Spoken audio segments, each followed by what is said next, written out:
25/5/2006 London থেকে একটা পত্রিকা বেরিয়েছিল আরবিতে। সেই পত্রিকাটার নাম ছিল আল মুসলিম। সেই পত্রিকাতে এই হাদিসটাকে কেন্দ্র করে সুন্দর একটা ইতিহাস লিপিবদ্ধ আছে। দুটো কিতাবও পাবেন। আব্দুর রব শামীম সাহেব বীরভূমের বিখ্যাত আলেম ছিলেন। উনি একটা কিতাব লিখেছেন, কিতাবটার নাম হলো সৌন্দর্যের ইতিহাস, সেখানে পাবেন। উর্দু একটা কিতাবের নাম বলছে সুনহারি আওরাক, সেই কিতাবের দ্বিতীয় খণ্ডে 39 নম্বর পৃষ্ঠায় এই হাদিসটা ঘটনাটা পাবেন। আমি খালি 5 মিনিট শোনাচ্ছি। বিশ্বে একজন ডাক্তার এসেছিলেন, তিনার নাম হলো ঈসা মারজুকি। শুনবেন এই কথাটাই লাস্ট ভালো করে। তিনার বাড়ি ছিল সিরিয়ায়। বাবু একটু থামো। সিরিয়ায় ছিল বাড়ি। এবার ভালো একজন ডাক্তার চিকিৎসক হিসাবে তিনার কর্মজীবন সেট হলো দামেস্কের একটা সবথেকে সুপার স্পেশালিটি মানে বড় হসপিটাল, সেই হসপিটালে। সেখানে তিনি কর্মরত। তিনি চিকিৎসা করছেন।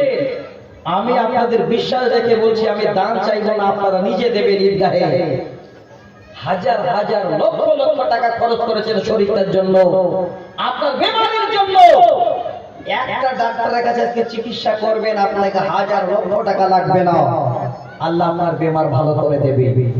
ঈসা মারজুকি বলছে, আমি চিকিৎসা করি হাজার হাজার রোগী, হঠাৎ করে আমি নিজে একদিন বেমার পড়ে গেলাম। এত বড় বেমার হয়ে গেল যে এবার যাঁচ বাস করে দেখছে, সুন্দর করে রিপোর্ট বেরিয়ে আসছে, ঈসা মারজুকি তোমার ক্যান্সার হয়ে গেছে। শরীরটা আস্তে আস্তে নষ্ট হয়ে যাচ্ছে। চাকরি ছেড়ে দিয়ে বাড়িতে চলে আসলো।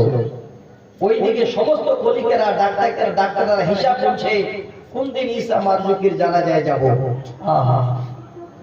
দেখে বলতে দেখতে পাওয়া যাচ্ছে ইতিহাস, হাদিসটাও শোনাচ্ছি আপনাদের।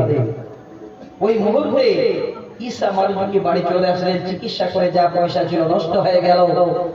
এবার বসে বসে আল্লাহকে ডাকছে আর টুক টুক টুক করে কোরআন হাদিস দেখছে। একদিন হাদিসটা চোখে পড়ে গেছে।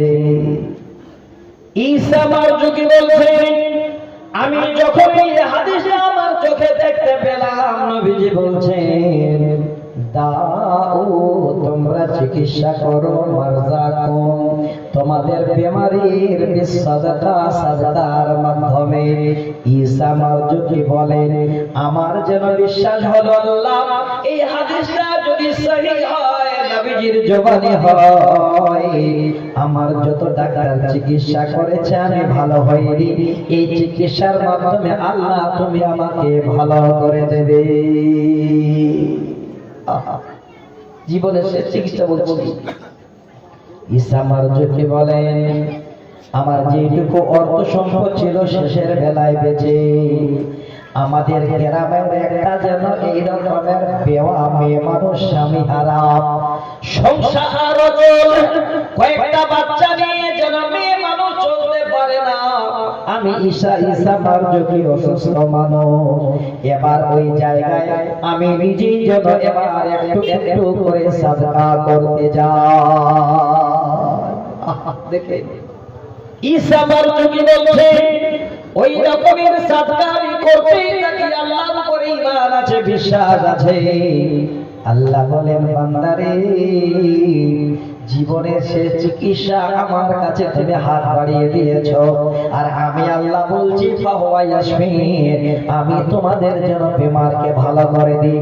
হে বান্দা, আমি আল্লাহ যেন তোমার চিকিৎসা শুরু করে দিলাম। ঈসা মারজুকি আস্তে আস্তে আস্তে আস্তে শরীরটা যেন ফিরে পেল। এবার ক্যান্সার রোগ আল্লাহ যেন শেফা দিয়ে দিল, জাজবাজ হয়ে গেল। আল্লাহর দুনিয়ায় যেন সুন্দর একটা মানুষ আবার তিনি দামেস্কের হসপিটালে ফিরে গেলে। 35 বছর বয়স ছিল, বিয়ে ঠিক হয়েছিল, মেয়েটাকে আর আসতে দেবে না, এই রকমের ইতিহাসে লিপিবদ্ধ আছে। এবার আবার দামেস্কের হসপিটালে যখন ফিরে গেল, ডাক্তারেরা দেখে অবাক, বলে, ভাই ঈসা মারজুকি, আমরা অপেক্ষা করছিলাম কখন তোমার জানাজার খবর পাবো। আজকের দিনে এত সুন্দর চেহারা নিয়ে কি করে ফিরে আসলে? হে ভাই বলো তো দেখি,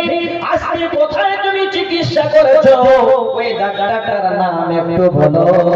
তিনি বলছে তিনি ডাক্তার হলেন আমার আল্লাহ, আমি দিন সাদকা করতাম নবীর হাদিস মোতাবেক আল্লাহ পাক আমার শরীর ভালো করে দিয়েছেন। সেই দামেস্কের ডাক্তারেরা আবার ঈসা মারজুকির যাচাই করলো, রিপোর্ট করে যদি দেখে তার ক্যান্সারের বেমার আল্লাহ ভালো করে দিয়েছে। ভাইরা আমার, যারা লক্ষ লক্ষ টাকা নিয়ে ভেলোর যাচ্ছেন, কলকাতায় যাচ্ছেন, ক্যান্সার হসপিটাল মুম্বাই যাচ্ছেন, যারা সুগার ডায়াবেটিস থাইরয়েডের জন্য যাচ্ছেন, সোনাজনে দিশারিতে যখনই যাচ্ছেন তখনই আপনার রিপোর্ট করতে হয়। আজকে জীবনের একটা প্রেসক্রিপশন করে দেখেন মহান ডাক্তারের কাছে, আল্লাহ পাক আপনার জীবনের সব বেমারকে ভালো করে দেবে।